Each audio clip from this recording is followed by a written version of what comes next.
శ్రీ గురుభ్యో నమః.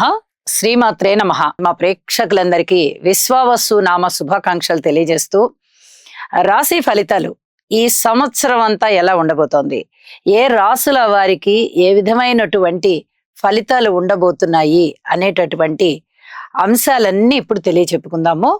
మార్చి 31వ తేదీ 2025వ సంవత్సరం ఆ రోజు నుంచి మనకి విశ్వావసు నామ సంవత్సరం ప్రారంభం అవుతూ మార్చి 19వ తేదీకి 2026వ సంవత్సరంలో ఈ విశ్వావసు నామ సంవత్సరం అయిపోయి పరాభవ నామ సంవత్సరం తిరిగి ఆరంభం అవుతుంది. అయితే ఈ మార్చి 19 వరకు 2026వ సంవత్సరంలో అప్పటి వరకు గ్రహస్థితులలో వచ్చేటటువంటి ముఖ్యమైన మార్పులు మనకి రవి గారు, అలాగే బుధుడు, శుక్రుడు ఈ 3 గ్రహాలు కూడా నెలకి ఒకసారి చొప్పున రాశి మారుతూ ఉంటాయి. కుజుడు 45 రోజులకి మారుతారు.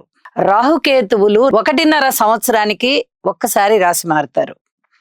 అలాగే గురువు గారి యొక్క సంచారము సంవత్సరానికి ఒక రాశి చొప్పున మారుతూ ఉంటుంది. శని గారి యొక్క సంచారము 2.5 సంవత్సరాల కాలము ఒక రాశిలో ఉంటుంది. ఇక నిత్యము మారేవారు ఎవరు అంటే 2.5 రోజు, 2 నుంచి 2.5 రోజు మధ్యలో కొద్ది గంటల వ్యవధానమే అన్నమాట చంద్రుడి యొక్క గమనం మారిపోతుంది. ఈ విధంగా గ్రహస్థితుల యొక్క చలనం ఉంటూ ఉండగా ప్రధాన గ్రహాలని అంటే గోచారాన్ని నిర్దేశం చేసేటటువంటి గ్రహాలు ఏవైతే దీర్ఘకాల సంచారం చేస్తున్నటువంటి గురువు గారు గాని, శని గారు గాని, రాహు గాని, కేతు గాని ఉన్నారో ఈ 4 గ్రహాలు కూడా గోచారాన్ని ఎక్కువగా ప్రభావితం చేస్తాయి. ఆ తరువాత ప్రభావితం చేసేవారు ఎవరు అంటే కుజుడు. ఈ 5 గ్రహాలు కూడా ప్రభావితం చేస్తూ ఉంటాయి కదా. సరే, కుజుడు 45 రోజులకు మారిపోతూ ఉంటారు కాబట్టి మనము ఎప్పుడు గ్రహస్థితి అప్పుడు చెప్పుకోవచ్చు. ఈ ప్రధాన గ్రహాలు 4 ఉన్నాయి కదా, గురు, శని, రాహు, కేతు. ఈ 4టిని దృష్టిలో పెట్టుకుని రాశి ఫలితాలు ఎక్కువగా ఏర్పడుతూ ఉంటాయి. ఎక్కువ సమయం సంచారం చేసేటటువంటి గ్రహాలు కాబట్టి ఇవి ఎక్కువగా ప్రభావితం చేస్తూ ఉంటాయి, మంచిని గాని చెడుని గాని. అందుకని ముందు ఆ 4 గ్రహాలని బేస్గా తీసుకుంటాం, ఆ తరువాత మిగతా గ్రహాలను తీసుకుంటాము. ఈ క్రమంలో అన్ని గ్రహాలు మనకి మంచి చేస్తాయి, అన్ని గ్రహాలు ఇబ్బంది పెడతాయి. ఖచ్చితంగా గురువే మంచి చేస్తారు అనేది లేదు, ఖచ్చితంగా శనిగారే చెడు చేస్తారనేది లేదు. గురువు ఒక్కొక్కసారి అననుకూల పరిస్థితిలో ఉన్నప్పుడు చెడు చేస్తారు, అలాగే శనిగారు అనుకూల పరిస్థితుల్లో ఉన్నప్పుడు చాలా మంచి చేస్తారు. ఇలాగా ప్రతి గ్రహము కూడా మంచి చెడుల కలయిక ఫలితాలను ఇస్తూ ఉంటుంది. ఈ క్రమంలోనే విశ్వావసు నామ సంవత్సరంలో సంవత్సర ఆరంభంలో గ్రహాలు ఏ విధంగా ఉన్నాయి, సంవత్సరం చివర గ్రహాలు ఏ విధంగా ఉన్నాయి, అలాగే ఈ రాహు గాని, కేతువు గాని, గురువు గారు గాని, శని గారు గాని ఎప్పుడెప్పుడు మారుతున్నారు, వారి యొక్క సంచార కాలంలోని ముఖ్యాంశాలు ఏమిటి, అవే రాశి ఫలితాలు ఎలా ఉన్నాయో ఇప్పుడు తెలియచెప్పుకుందాం. మార్చి 31వ తేదీ విశ్వావసు నామ సంవత్సర ఆరంభం రోజున చంద్రుడు మేషరాశిలో ఉన్నారు, అలాగే గురువు గారు వృషభ రాశిలో ఉన్నారు, కుజుని యొక్క స్థితి మిథున రాశిలో ఉంది, కేతువు గారి యొక్క స్థితి కన్యా రాశిలో ఉంది, శని గారి స్థితి మీన రాశిలోకి వెళ్ళిపోయి శుక్ర, బుధ, రవి, రాహు 4 గ్రహాలతో కలిసి ఉన్నారు. ఇది సంవత్సర ఆరంభంలోని గ్రహాల యొక్క చలనం ఏ విధంగా ఉంది అనే కుండలి. మరి పరాభవ నామ సంవత్సరం ప్రారంభం అయిపోతుంది మార్చి 20వ తేదీ నుంచి. అంటే మార్చి 19వ తేదీ వరకు మనకి విశ్వావసులో ఉంటుంది కాబట్టి ఆ రోజున గ్రహస్థితులు ఏమిటి అంటే శని గారు మీన రాశిలోనే ఉన్నారు, చంద్ర గురులు మిథున రాశిలో ఉన్నారు, కేతు వచ్చేసి సింహరాశిలో ఉన్నారు, బుధుడు తులారాశిలో ఉన్నారు, రవి, కుజ, శుక్రులు వృశ్చిక రాశిలో ఉన్నారు, రాహు వచ్చేసి కుంభరాశిలో ఉన్నారు. అంటే రాహుకేతువులు మారి ఉన్నారు, శని గారు మారి ఉన్నారు, అలాగే గురువు గారు కూడా మారి ఉన్నారు. సంవత్సరాంతం రోజుకి వచ్చేటప్పటికి ఎప్పుడెప్పుడు మారారు వీళ్ళు అంటే గురువు గారి యొక్క స్థితి మే 15న గురువు గారి యొక్క స్థితి మారి ఉన్నది. అలాగే మే 20వ తేదీన రాహు కుంభరాశిలోకి వచ్చారు, కేతువు సింహరాశిలోకి వచ్చారు.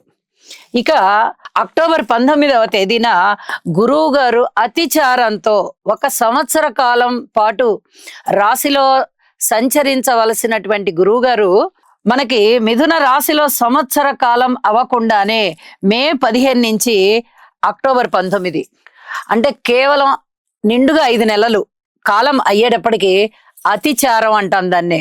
అతిచారం వల్ల టక్మని కర్కాటక రాశిలోకి వచ్చేసి ఉచ్చ పొందారు. ఇది చాలా చెప్పుకోదగ్గ విశేషం.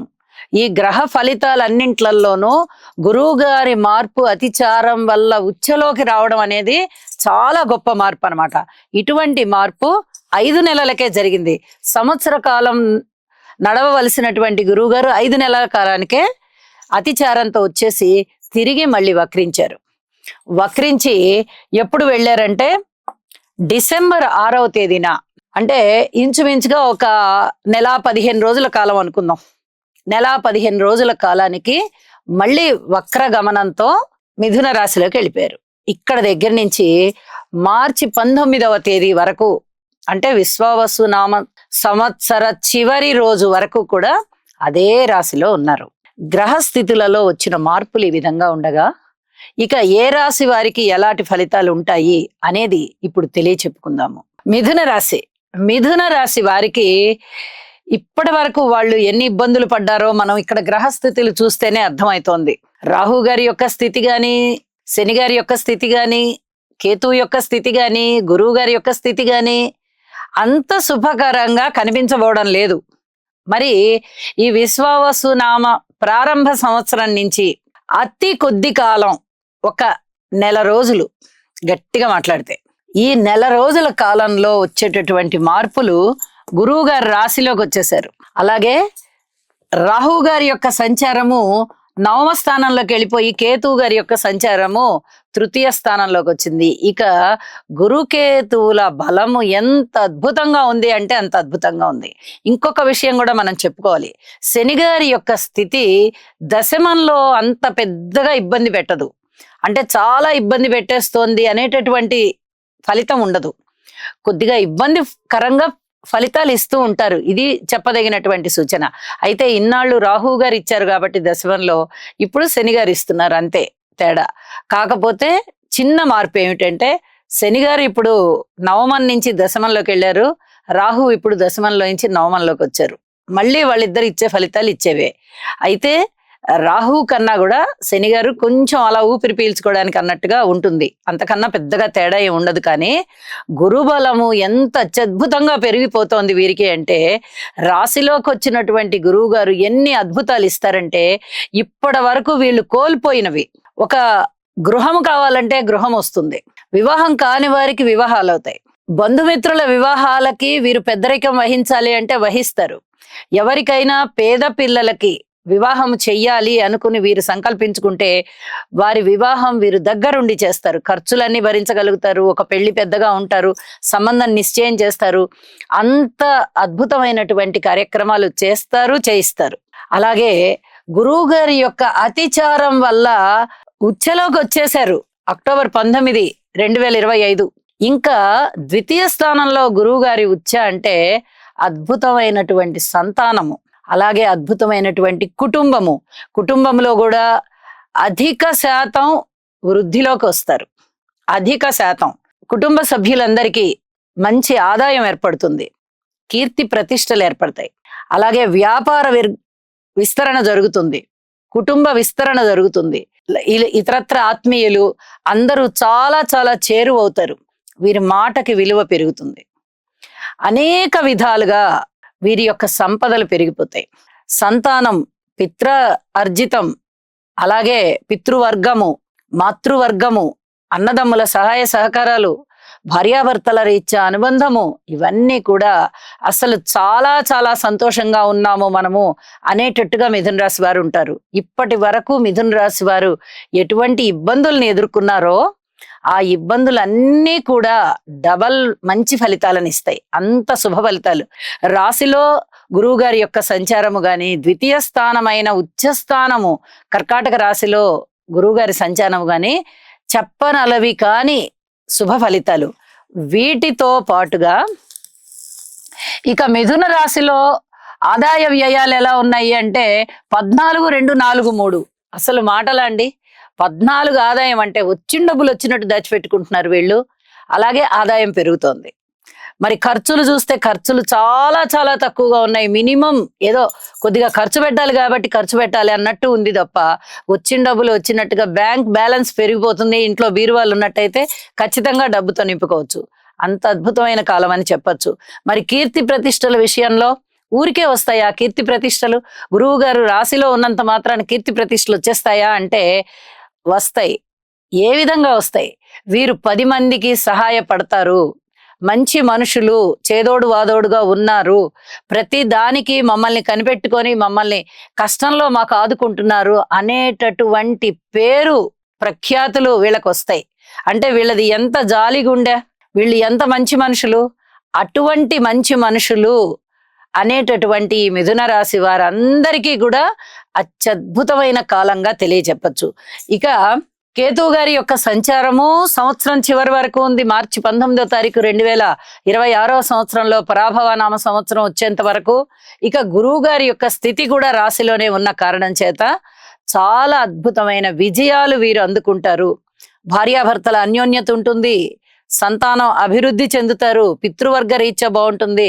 అలాగే చేతి వృత్తుల వారు, ఏదైనా అల్లికలు చేసేవారు, నేత పనివారు ఇత్యాది వారు అందరికీ కూడా చాలా బాగుంటుంది. ప్రొఫెషనల్స్ కి చాలా బాగుంటుంది. డాక్టర్స్ కి బాగుంటుంది. ఇంజనీర్స్ కి బాగుంటుంది. ఈ సినిమాకి సంబంధించినటువంటి కెమెరాకి సంబంధించినటువంటి వృత్తి ఉద్యోగ వ్యాపార వ్యవహారాలలో ఉండే వారందరికీ బాగుంటుంది. బుధుడిని అధిపతి, మిథున రాశి అధిపతి. మరి బుధుడు వీటన్నిటికీ కారకత్వం వహించారు. ఇంకొక విషయాన్ని కూడా తెలియచెప్పాలి. ఇప్పటి వరకు 10వ స్థానంలో ఉన్నటువంటి రాహువు ఇప్పుడు 9వ స్థానానికి వచ్చారు. కాబట్టి 10వ రాశి కారకత్వాలన్నీ పెరుగుతాయి. ఈ వృత్తి ఉద్యోగ వ్యాపార వ్యవహారాలన్నీ కూడా కెమెరా, ఫిలిము, యాక్టింగ్ ఇలాంటి వాటికి సంబంధించిన కారకత్వాలన్నిటినీ కూడా ఇప్పటి వరకు అలాగా అణిచిపెట్టి ఉన్నవారు ఒక్కసారి 9వ స్థానంలోకి శని గారు వచ్చేటప్పటికి 10వ స్థానంలో ఉన్నటువంటి కారకత్వాలన్నీ కూడా తిరిగి ఊపొందుకుంటాయి అన్నమాట. దానికి తోడు గురువు గారి యొక్క బ్రహ్మాండమైనటువంటి బలం కూడా ఉన్న కారణం చేత ఈ రంగాల వారన్నిటికీ కూడా చాలా చాలా అత్యద్భుతంగా ఉంటుంది. ప్రసంగికులు, ధార్మిక సంస్థల వాళ్ళు, ధర్మ ప్రచార పరిషత్తులో ఉండేవాళ్ళు ఇత్యాది వారందరికీ కూడా ఎంత బాగుంటుందంటే అంత బాగుంటుంది అని చెప్పేటటువంటి కాలము. నవగ్రహ స్తోత్ర పారాయణాలు చేసుకోండి. శని గారి యొక్క స్థితి గాని, రాహు యొక్క స్థితి గాని ఈ 9వ దశమాల్లో అంటే కర్మకారకత్వము, జీవకారకత్వము ఈ రెండిటి మీద ఈ శని గారి, రాహు గారి దృష్టి ఉన్న కారణం చేత ఈ కారకత్వాలు అంతగా అభివృద్ధి కాకపోవడం కారణంగా కనిపిస్తోంది. కాబట్టి ఒక్కసారి మీరు నవగ్రహ స్తోత్ర పారాయణాలు చేసుకుంటూ ఉండండి.